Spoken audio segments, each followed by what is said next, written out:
We're very happy to have Charlotte Hardouin from Institut Mathématiques de Toulouse, and she's going to speak about elliptic surfaces and the enumeration of walks with the small steps in the quarter plane. Okay, thank you for the invitation. Nice organization.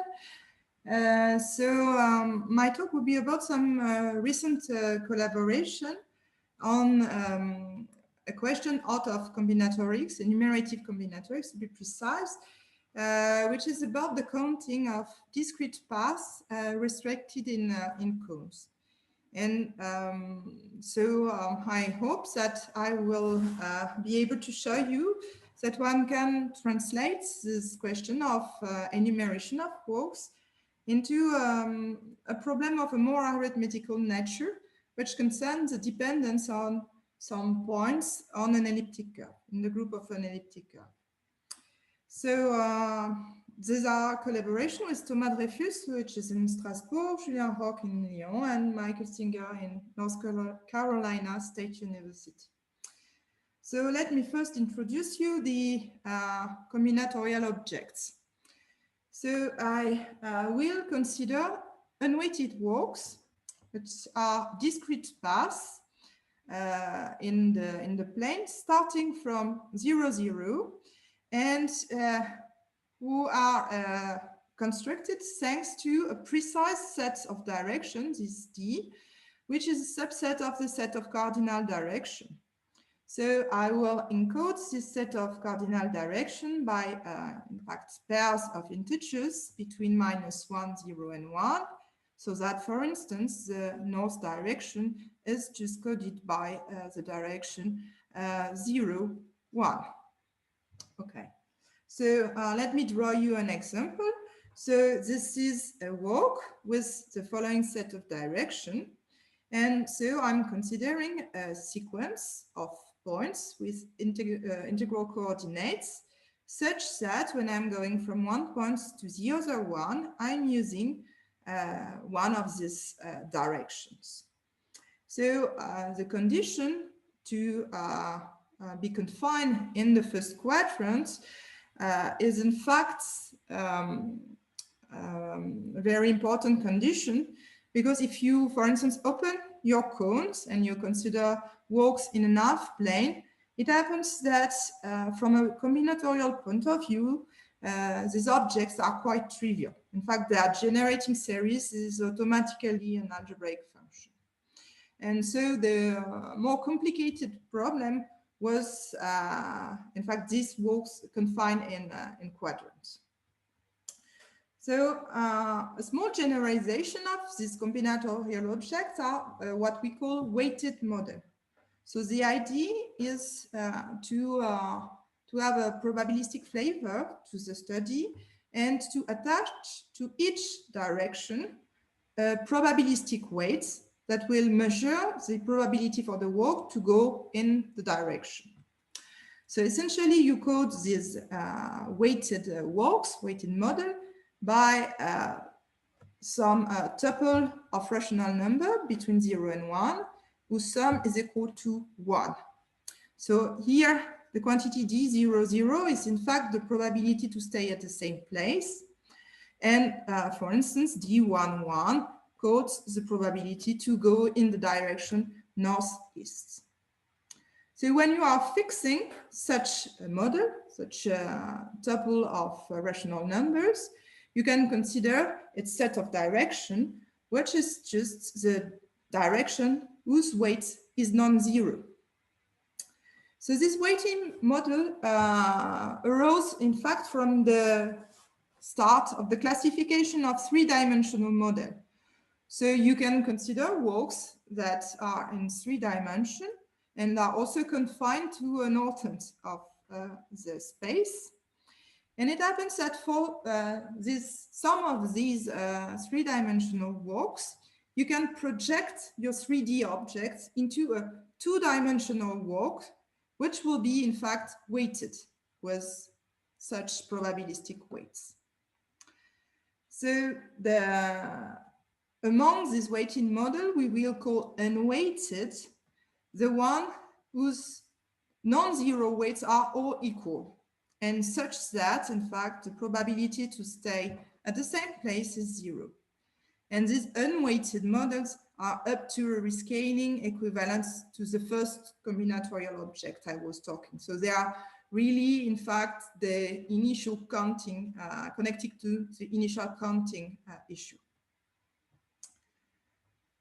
So now, to weighted model, you can consider a certain sequence of probability. So you will set QLSK, the probability for a weighted walk, to start from 0, 0, and to end at the point LS in k steps. And these are the quantities you want to compute.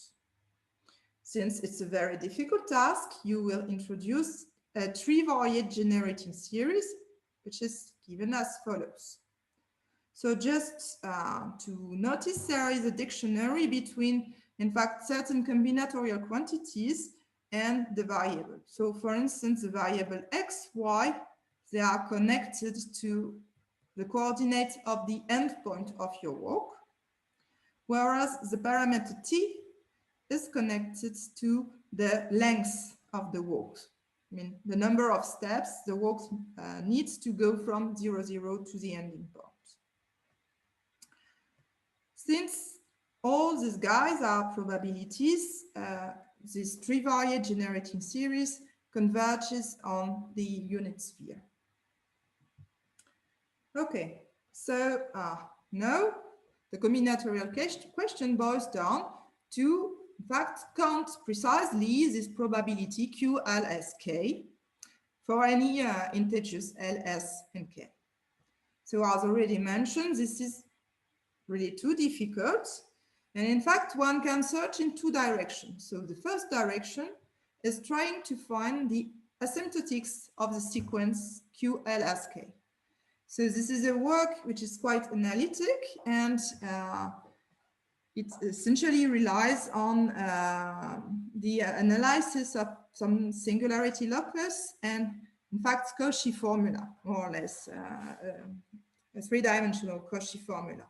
And there are some precise work by Mishna and Meshzer, who give very precise asymptotics for the sequence. Another option is to find an algebraic classification of the generating series.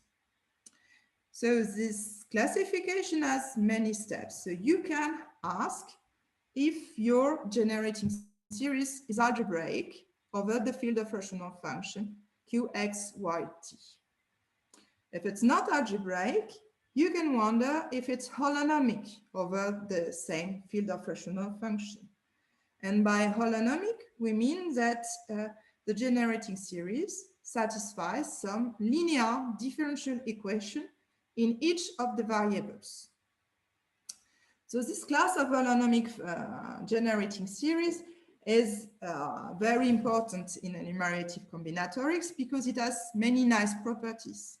So we all know that holonomic power series will have a coefficient that satisfy linear recurrences. So if you can find an explicit differential equation, linear differential equation, then you might be able to find new recurrence relation among the sequence of coefficients, this QLSK.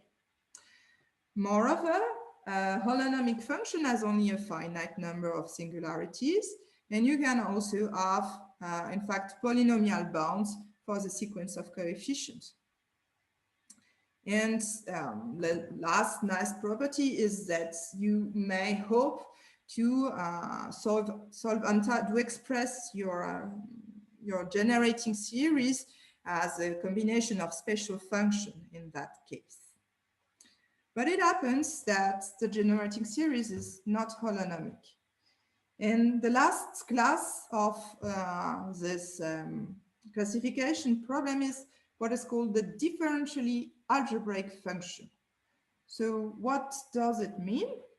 So to be precise, a trivariate function will be x differentially algebraic, for instance, if you can find an algebraic relation with coefficient in Qx, yt connecting f with its derivatives with respect to x. And this class is much wider than the class of holonomic function.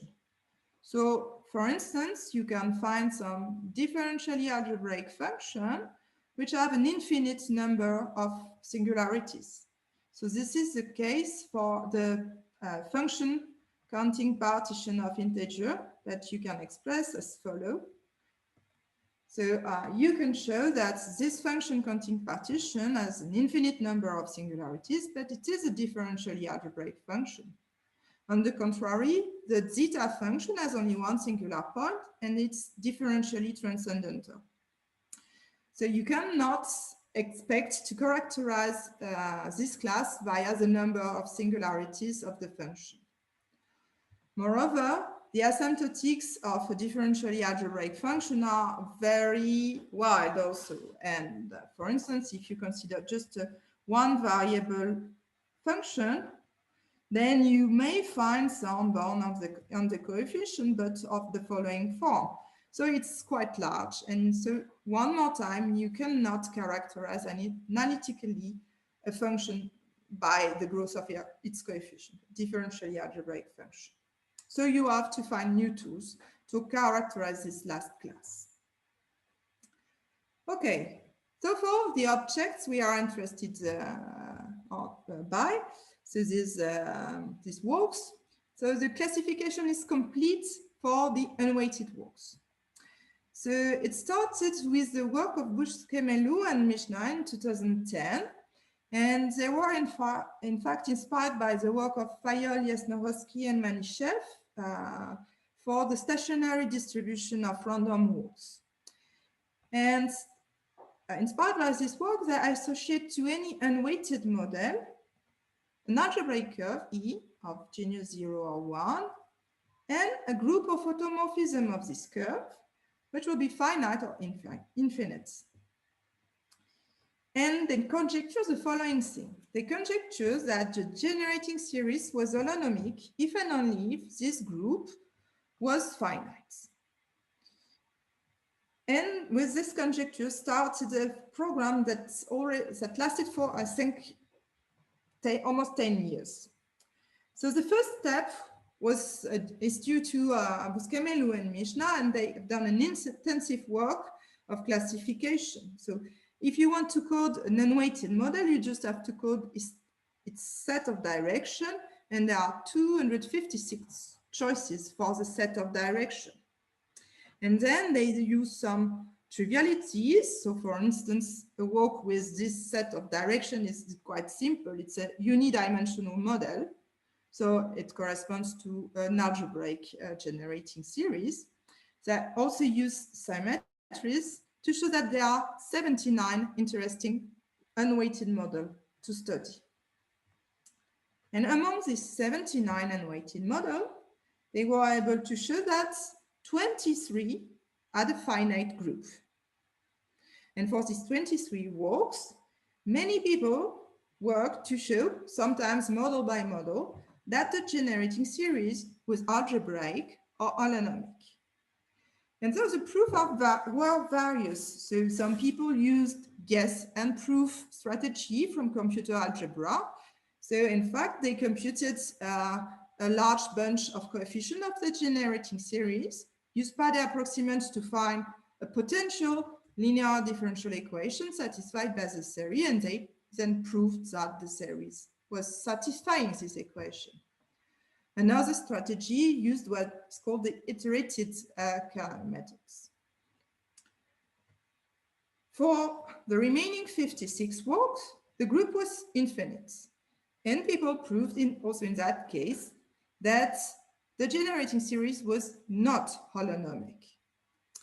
5 works were associated with curve of genus 0, and for these 5 works, Mesher, Mishna, and Rechnitzer proved that the generating series was not holonomic by using a strategy which has been also adapted for the 51 works with genus 1, and which is essentially as follows. So they pick up one singular point of the generating series and use the action of this group G to propagate the singular point into an infinite amount of singularities of the series, showing that the series had an infinite number of singularity and was therefore not holonomic. So the natural question to ask then after all this work that proved that the Bousquet-Mellou and Mechner conjecture was true was in the case where the series was not holonomic, is it differentially algebraic?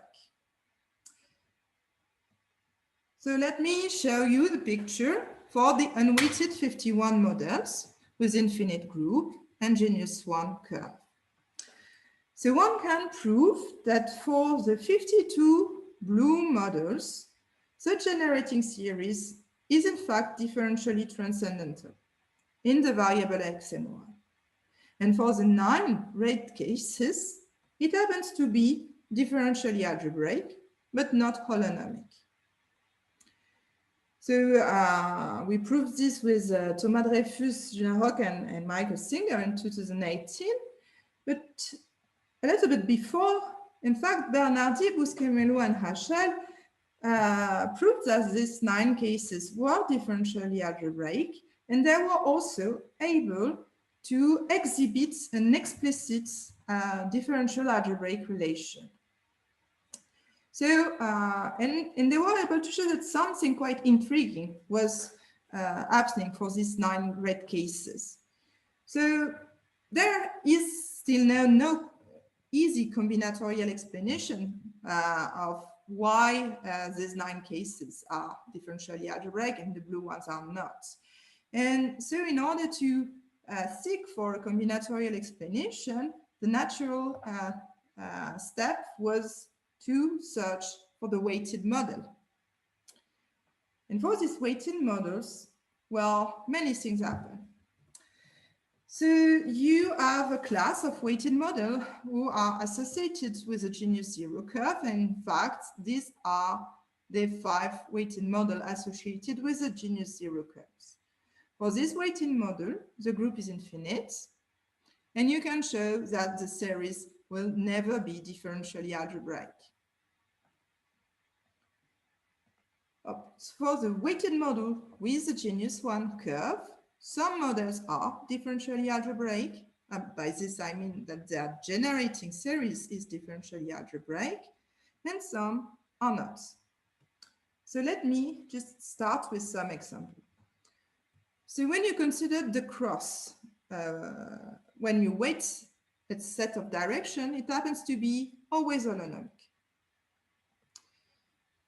If you consider the 9 unweighted model, which were differentially algebraic, then you can find the necessary and sufficient condition on the weights, if you weight the set of direction, so that they will be differentially algebraic.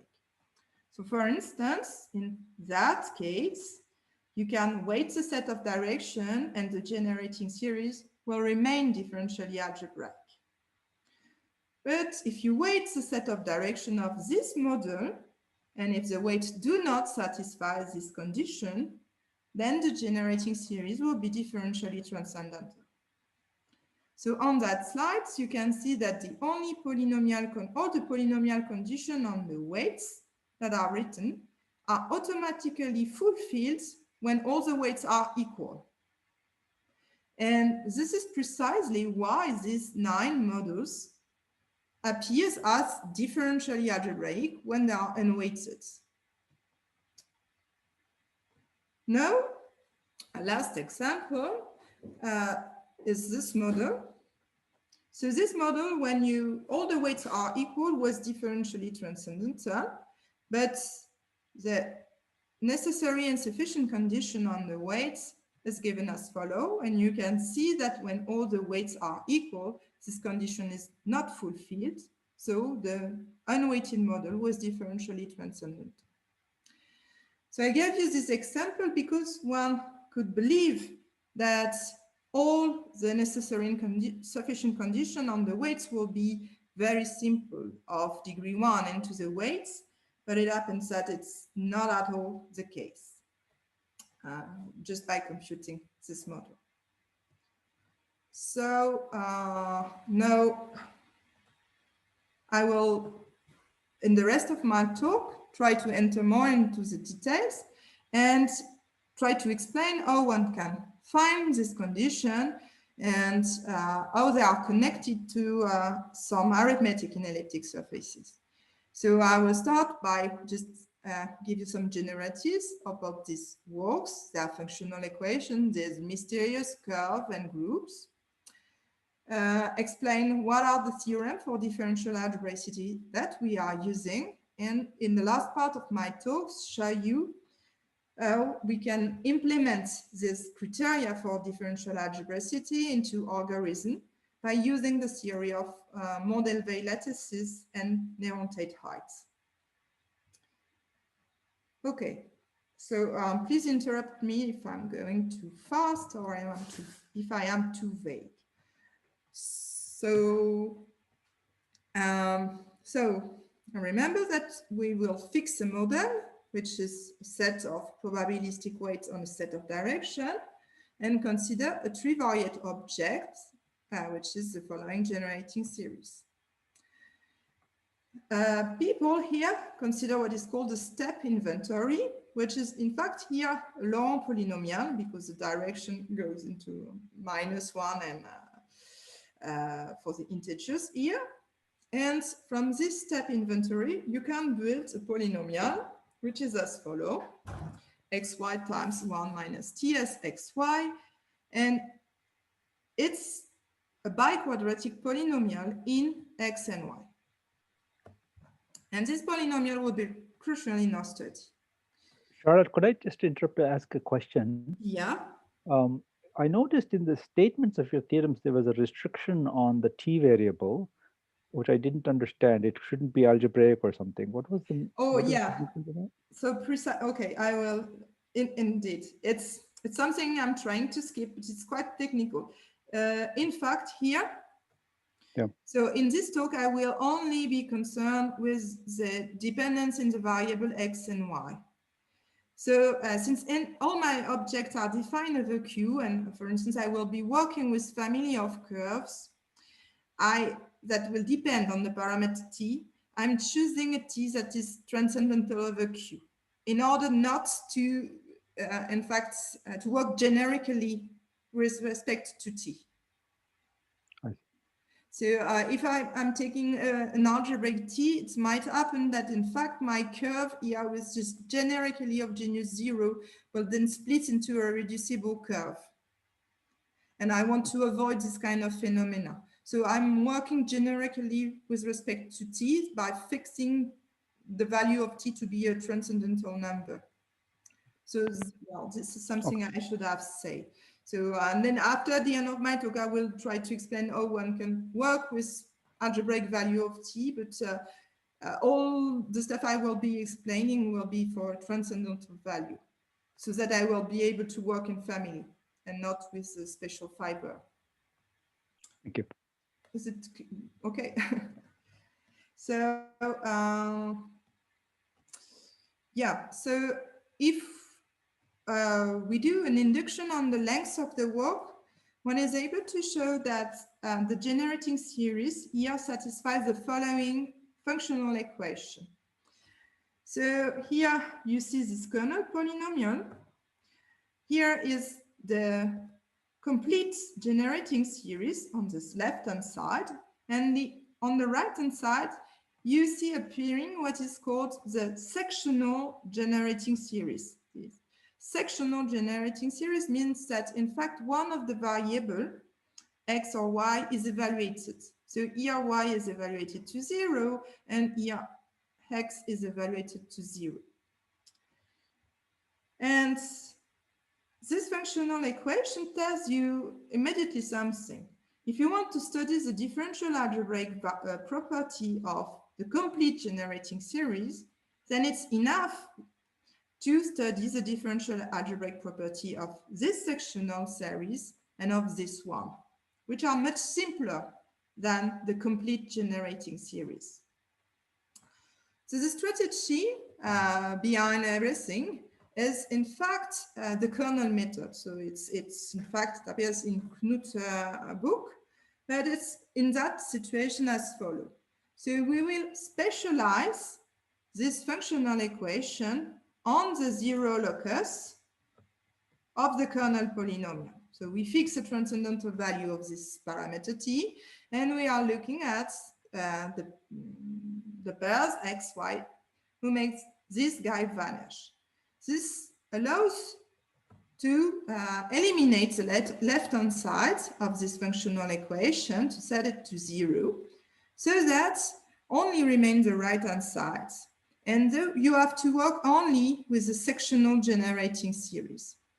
And also you can play many games because the right-hand side has many symmetries. So you can try to move the x and not the y, and move the y and not the x.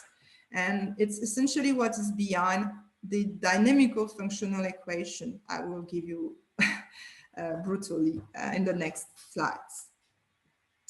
So, okay, so the crucial geometric object behind all this study is then the zero locus of this kernel polynomial. So, as I said, one needs to fix a transcendental value of the parameter t, which I denoted by t alpha, transcendental over q, and I'm looking at the compactification of the zero set of my kernel polynomial into p1 times p1. And it happens that this kernel curve in blue is the general member of a family of curves, which is parameterized by t. So in all the talk, t for me is a parameter, and I will only study the differential dependencies of my object with respect to x and y. So among this family of curves, one could be interested in two members of the pencil. The members corresponding to t equals 0, which is essentially the equation, the following equation in p1 times p1, and the member at t equal infinity, which corresponds to the vanishing here of this polynomial s tilde in p1 times p1. Since these two curves are biquadratic, they intersect in 8 base points, which I draw schematically below. And all the curves of the family passes through these 8 base points. So this picture will be quite central in my study because it's in fact the only combinatorial explanation we found for the differential algebraic properties of the generating series. And I will try to convince you by example. Okay, so now I explain what was the kernel curve. I will just briefly expose some of its property. So if the kernel polynomial is irreducible in x and y, then the curve has genus 0 or 1, because k is biquadratic. And you can read the genus in the set of direction. So in these two examples, you see this set of direction. So I just gave you the unweighted model and the corresponding kernel polynomial. Then the first set of direction corresponds to genus 1 curve, and the second one to genus 0. And the second one is genus 0 just because the set of direction is included in a half plane. So there is a very easy dictionary between the reducibility of the kernel polynomial, but also the genus of the curve and the position of the set of direction. Okay, so assuming that k is irreducible, one can analytically parameterize the kernel curve, and if the genus 0 is 0, we have a parameterization by rational fraction. And if the genus is 1, we can parameterize the kernel curve via Weierstrass P function. Okay, so now let me show you what is this famous group. So remember that the kernel curve is given by the zero locus of a biquadratic polynomial in P1 times P1. And since the polynomial is biquadratic, you can build the first involution of your curve just by sending the points, x, y, on the point with the same x coordinates. you find the first involution of your curve. The second involution sends x, y on the point with the same y coordinates. And finally, you can compose the two of them to find an automorphism of your curve, which is perhaps no longer of finite order. So the group of the walk, it's just a dihedral group generated by these two involutions. And in fact, you can control its order by the order of this automorphism sigma, which is called the automorphism of the walk. So the group of the walk is finite order if and only if the automorphism of the walk is finite order. So now let me state briefly some properties of the group. So we know that in fact the group is finite if and only if the generating series is holonomic.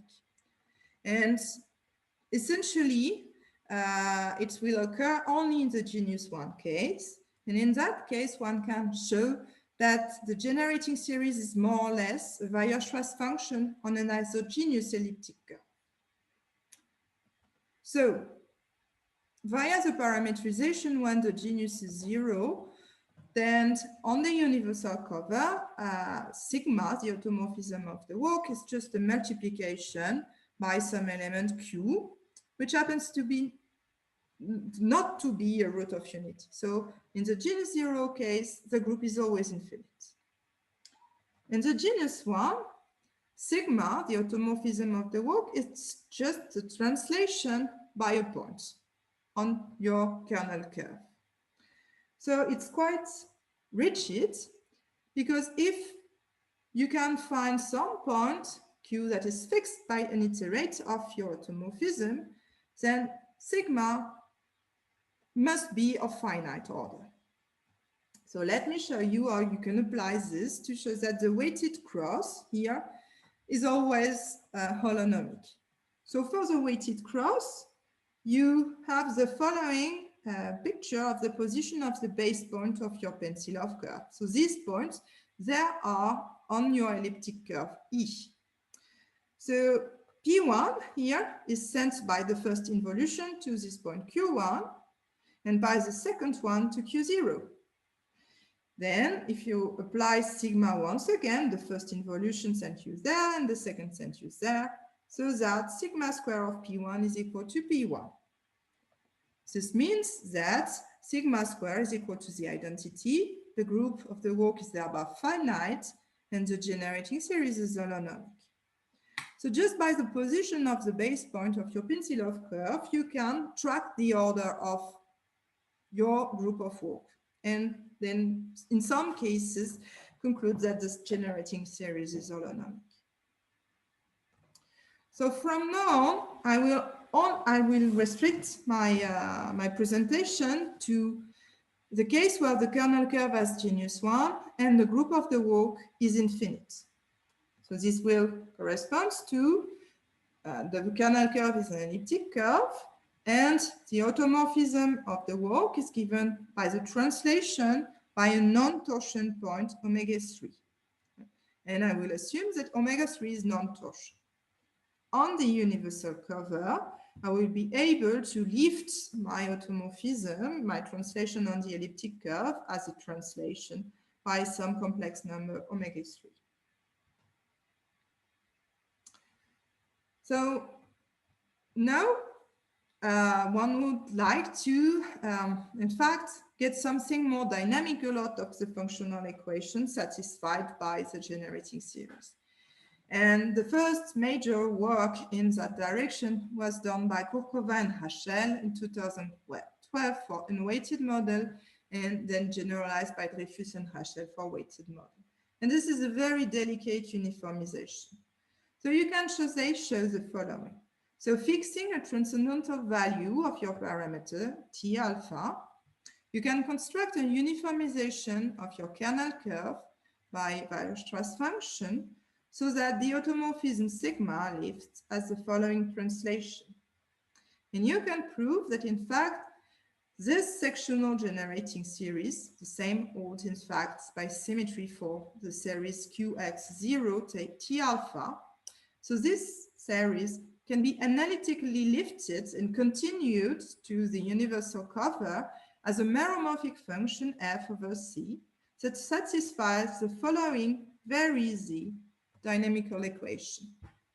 So here the coefficient b is an elliptic function. It belongs to the field of rational function on the kernel curve.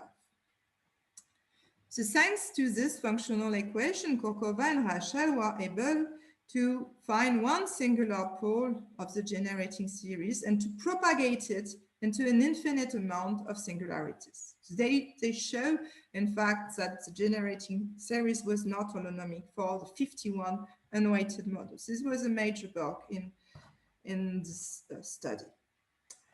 So now our contribution was thanks to the following theorem. So we want to reach the differential algebraic characterization of the generating series. So it is not holonomic, and we want to study its differential algebraicity. And to do this, we use an exotic Galois theory, which is called differential Galois theory. So we will not be able to explain the theory in full generality, but it's very analogous to classical Galois theory. So the idea is to start with a linear functional equation. Well, for instance, this one. And we want to build a dictionary between the algebraic relation satisfied by the solution of the functional equation and the algebraic relation satisfied by the coefficient of the linear functional equation.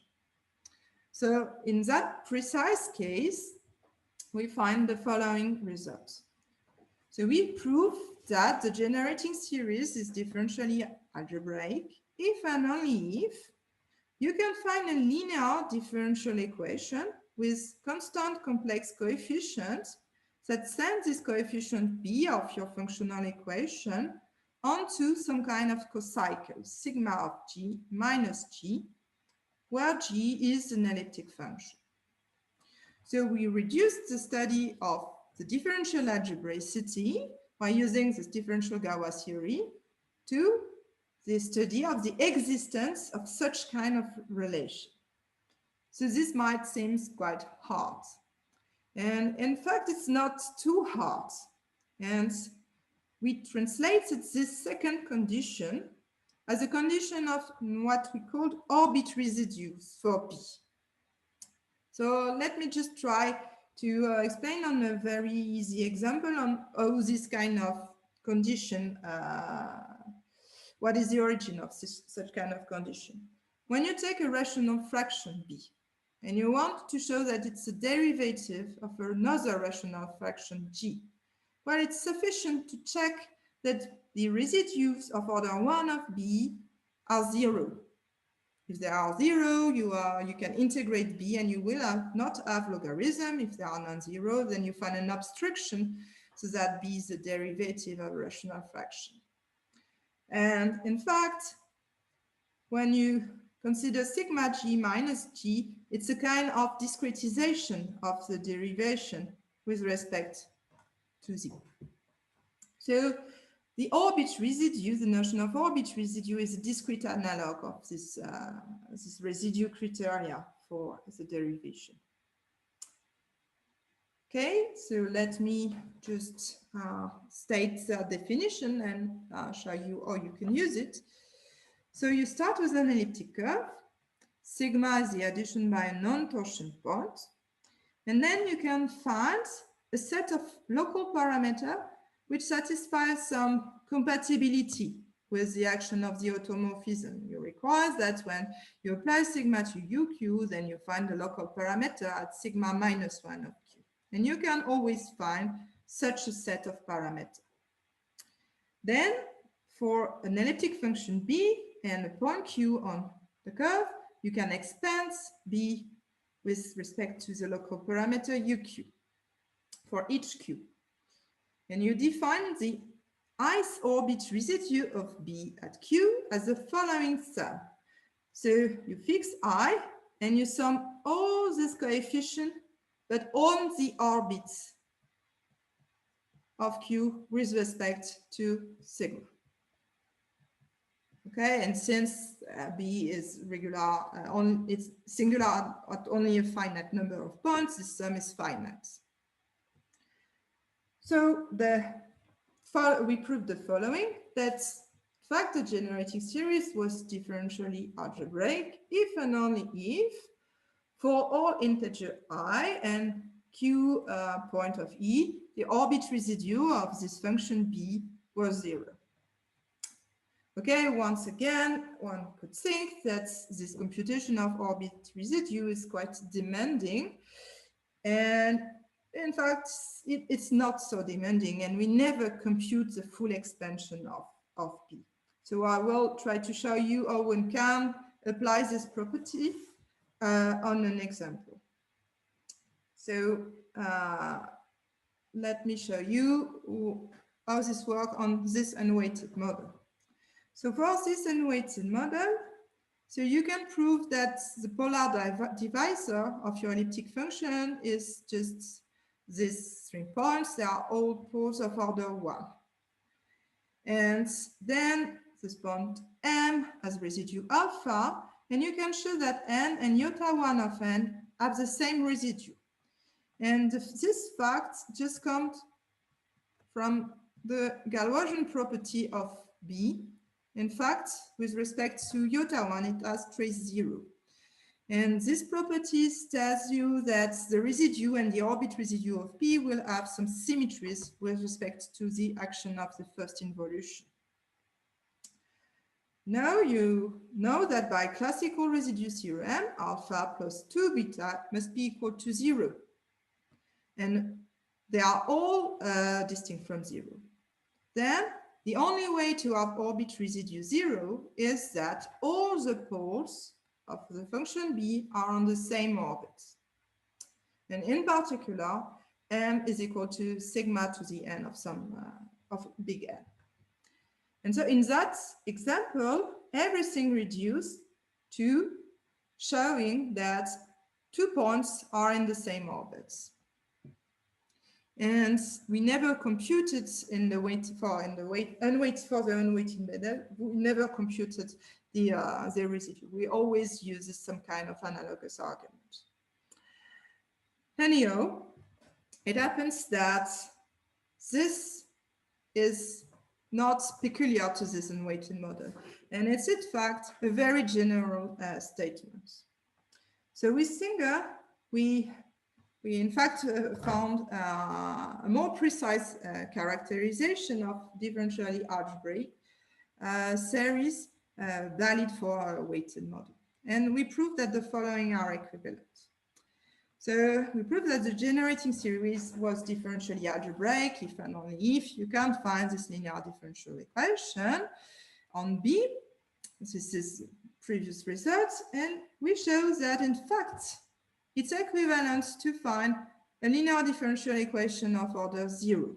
So we do not have to derive in that case. And this equivalence relies on the fact that B has trace 0 with respect to iota 1. So the function G is called a certificate, and this terminology comes from the terminology of creative telescoping, in fact. So we also proved that everything is equivalent to the fact that the model W is decoupled. And this notion was introduced by Bernardi, Rachel, and Bousquet-Melou. And it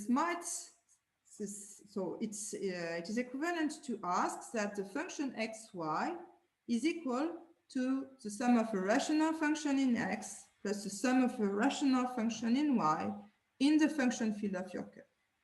So this might seem very Sibylline, but in fact, such an equation is crucial to find an explicit differential equation for your generating series.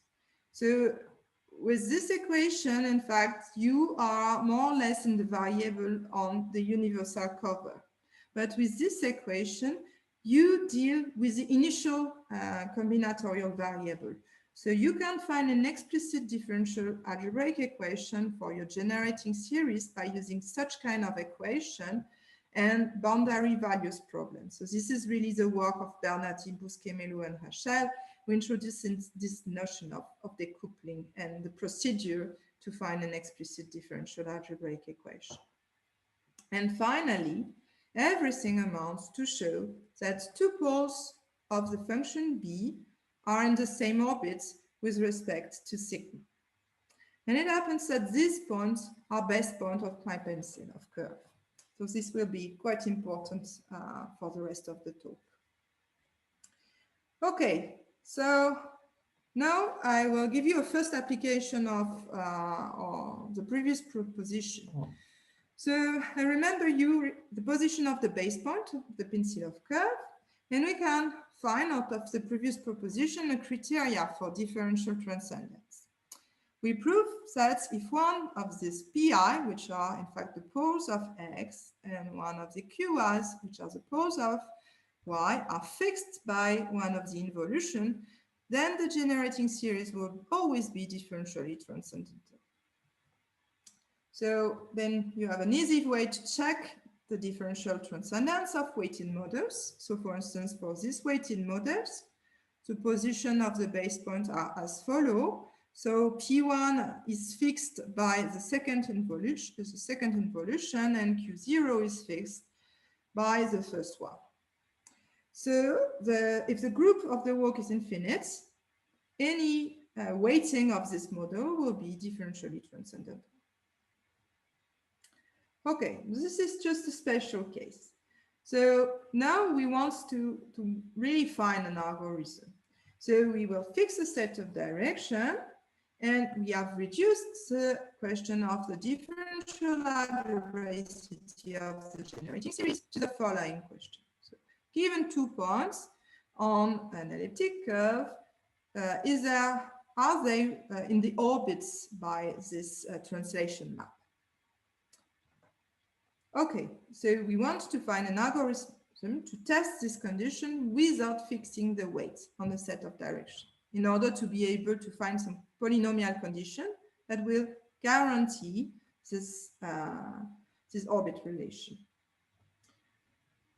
So since the curve E, the kernel curve, is defined over Q of t, but does not descend to Q, one can use the Nérontate heights.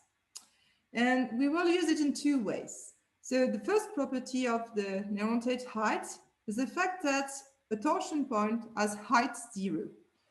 So we will use this to, in fact, show that the group of the walk is infinite. We will compute the height of the point corresponding to the translation map and show that it's non-zero.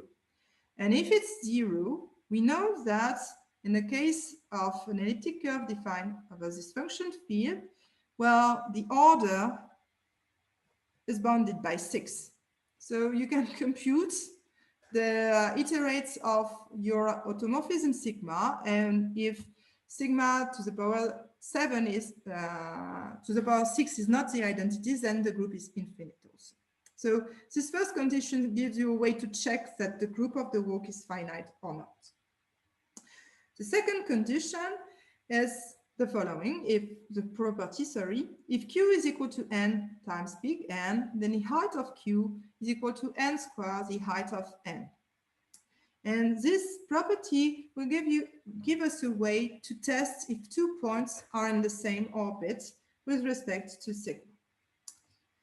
So finally, we can compute the height of a point on the curve E without fixing the weights. And this will only depend on the configuration of the base point and certain lights in a blow-up of P1 times 3. But it does not really depend on the weight. We can compute this height up to a finite number of possibilities.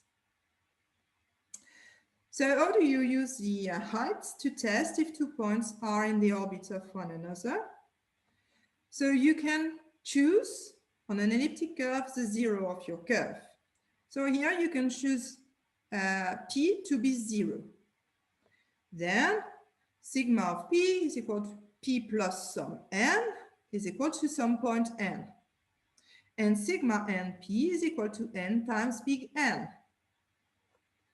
So the relation Q is equal to sigma n of P is equivalent to the fact that Q is equal to n times big N.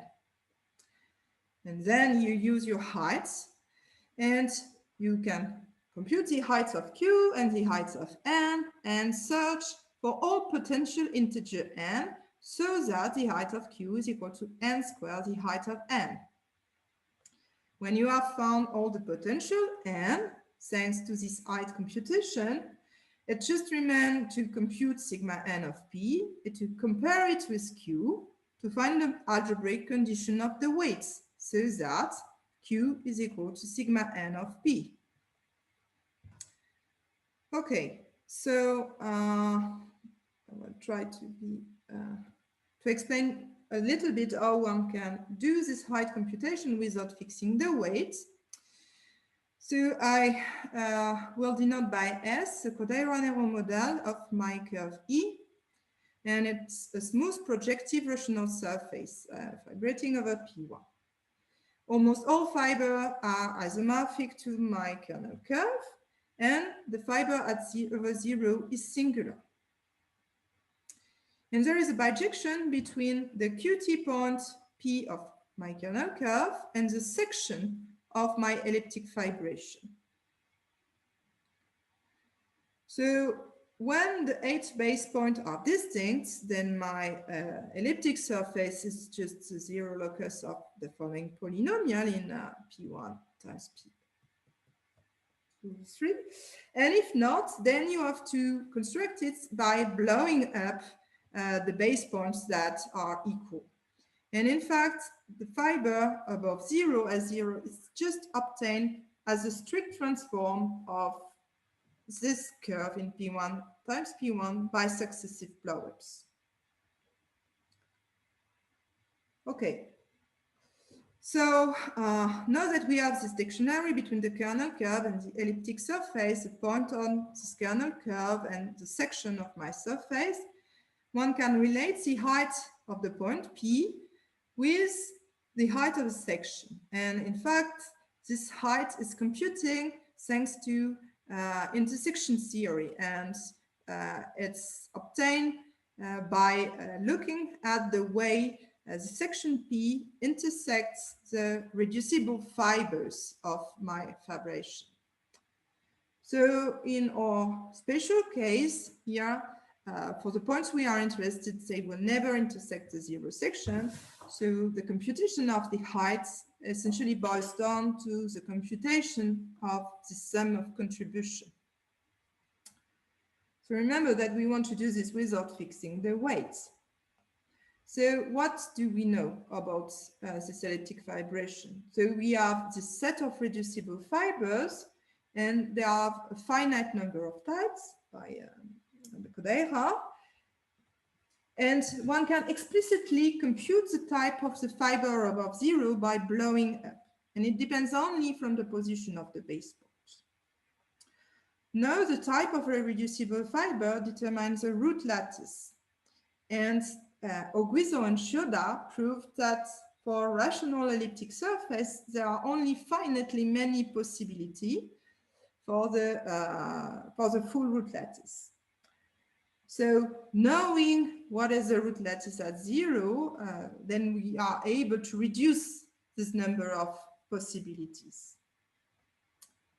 And using the work of Shioda, we are also able to reduce the set of contribution of the section P to a finite set of values. So with all this procedure, then we can compute the height of the point without fixing the weights. So we'll just try to show you how this works on a weighted model. So this weighted model, we can prove that it's differentially algebraic if and only if this point Q0 is on the orbit of P0 here.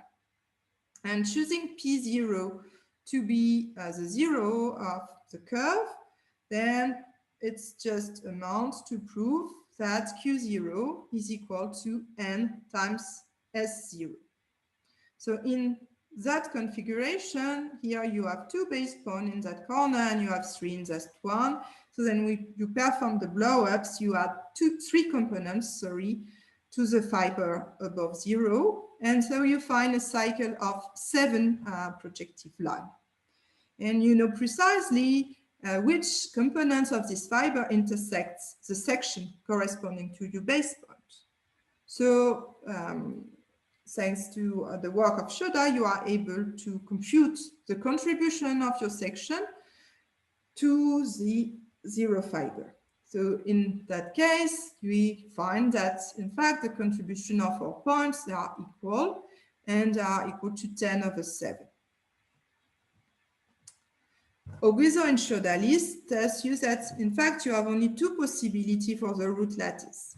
Either you have only one reducible fiber, this fiber above 0, and the root lattice is an A6, or you have 2 reducible fiber, and this gives you an A6 plus A1.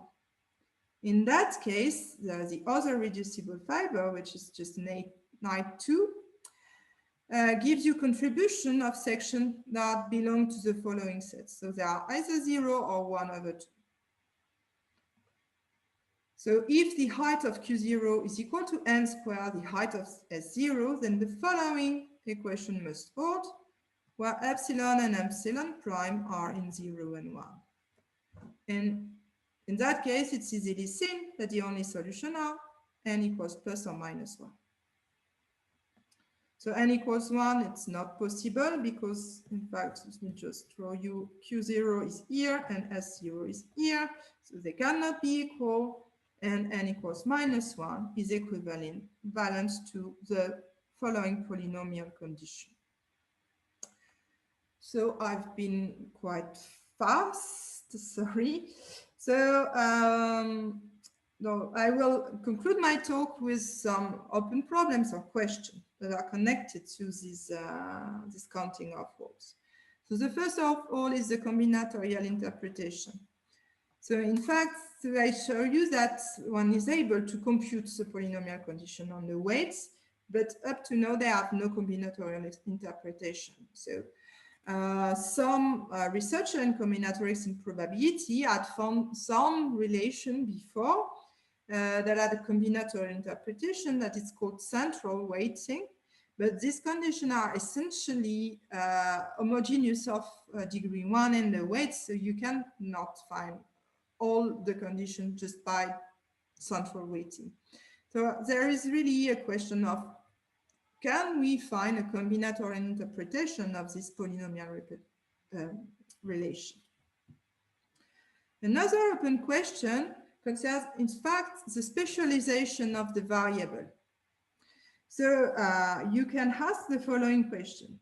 If x, y, t is not holonomic in xy, can you find the values t0 in q bar such that qx, y, t0 is holonomic? And it happens that on the arithmetic point of view, it's equivalent to the following thing. So given a non-torsion section, can you find the fiber for which this section intersects as a torsion point? So there are already many works on that question in number theory, but you could also ask, if you replace differentially algebraic, holonomic by differentially algebraic, if one given 2 linearly independent section, can we find the algebraic value of T0 such that this section intersects the fiber above T0 as linearly dependent points.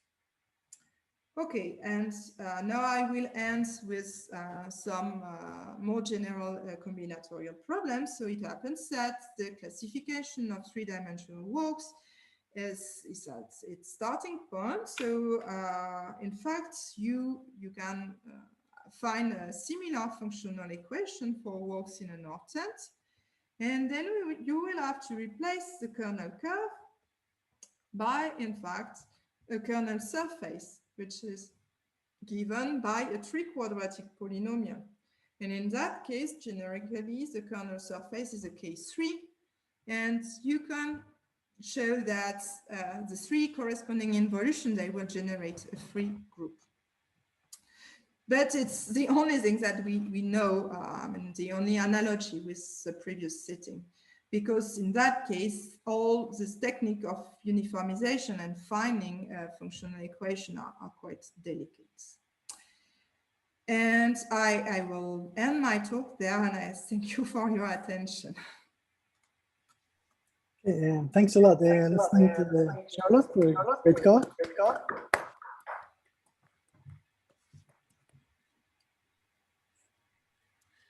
I'm sure everyone is applauding. It's just a Zoom thing, so no one sees. Any questions, anyone?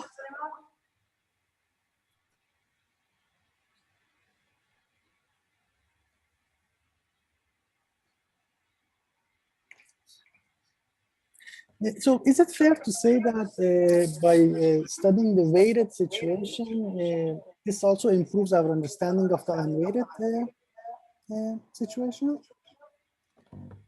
Sorry, could you repeat your question Yeah, again? I was just asking if it's fair to say that studying the weighted case also improves our understanding of the unweighted situation. Well, I'm selling my work. I think so. Well, essentially, well, on one hand, so you are able to provide an algorithm that will study this weighted model that are important in the 3D classification. So it's one point. And on the other one, in fact, it's just explain that this classification of unweighted model has nothing to do with the set of direction.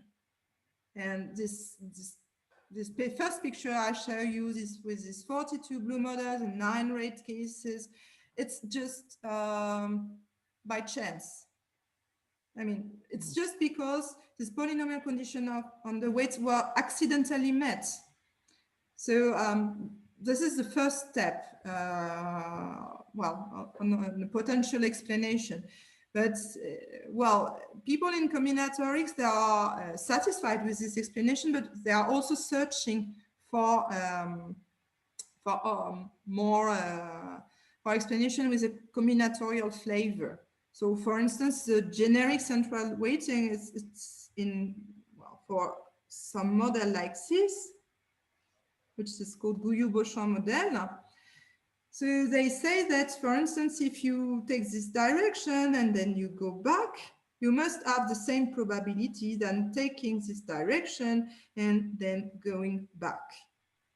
So it means that the weight T11 times T minus 1, which is the probability to go that way and that way back, is equal to this one, D01 and D0 minus 1. And it happens that they found this condition thanks to this combinatorial notion. And for that work, it is precisely equivalent to our condition, the same condition than ours.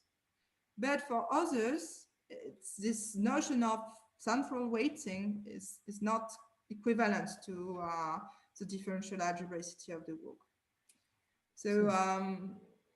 So this is what I meant by finding a satisfactory combinatorial interpretation, but I'm not sure that it exists, in fact.